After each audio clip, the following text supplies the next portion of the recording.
There are reports that Iran does not want to work with India on Chabahar Port 2 and the associated transport links to Central Asia.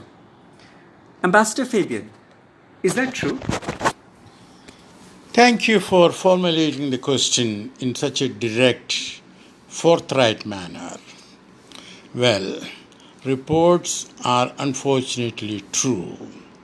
Let me explain.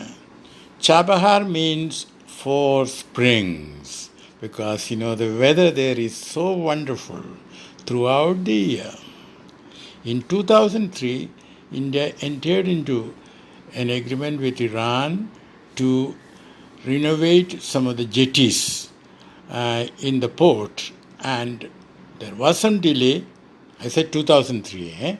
By 2015, 2016, India completed the job of the port renovation, part of the port renovation which was given to India.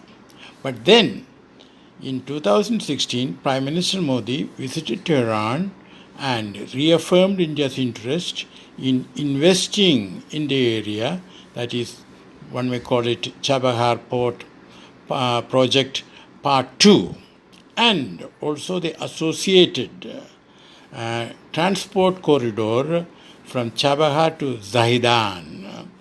It's in Iran, and from there, to Central Asia. So that was a very, very ambitious but very sensible project. And when Prime Minister Modi was in Tehran in May 2016, the President of Afghanistan, Ghani, he also came there, and the three leaders, Iran, India and Afghanistan, signed an agreement for the transport corridor.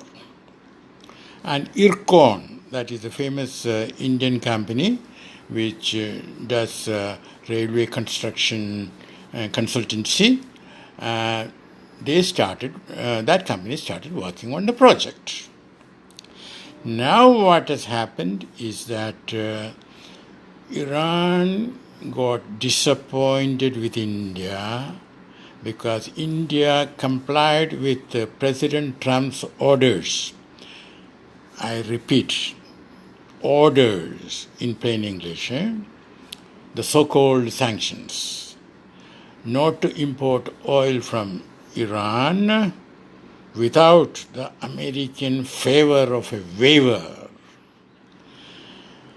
And though America had in a half-hearted way given a waiver for Chabahar 2 and the transport corridor, well, it was really half-hearted, and India has not been able to do much on the ground.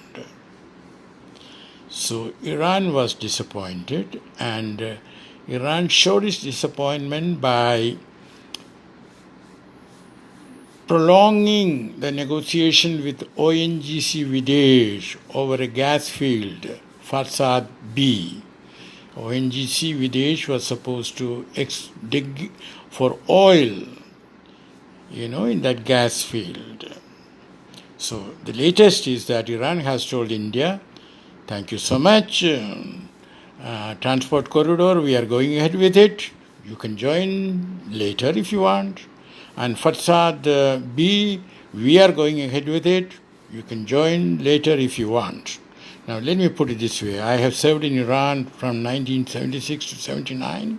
In 76, when I went there, Shah was at the zenith of his glory, celebrating the 2,500 years of the Persian Empire.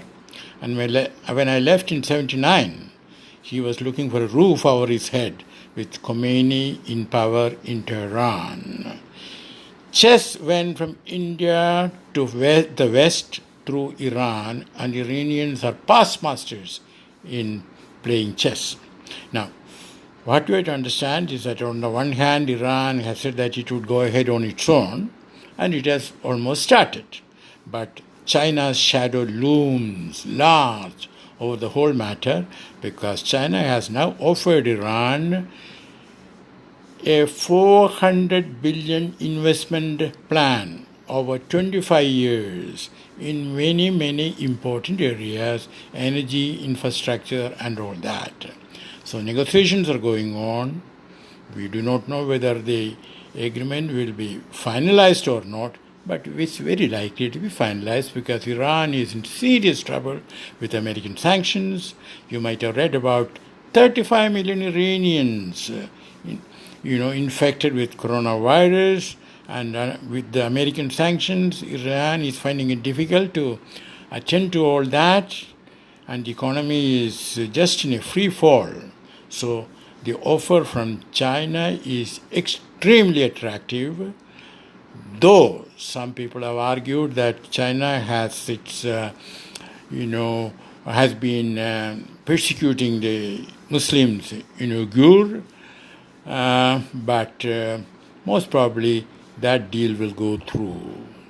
So, in other words, China is establishing itself as a major, if not the most important, foreign power in Iran and also increasing its clout in the region, and in this case at India's cost. India could have handled it better. India could have stood up to the United States on the sanctions, but that we shall discuss another time. Thank you so much for listening to me this time.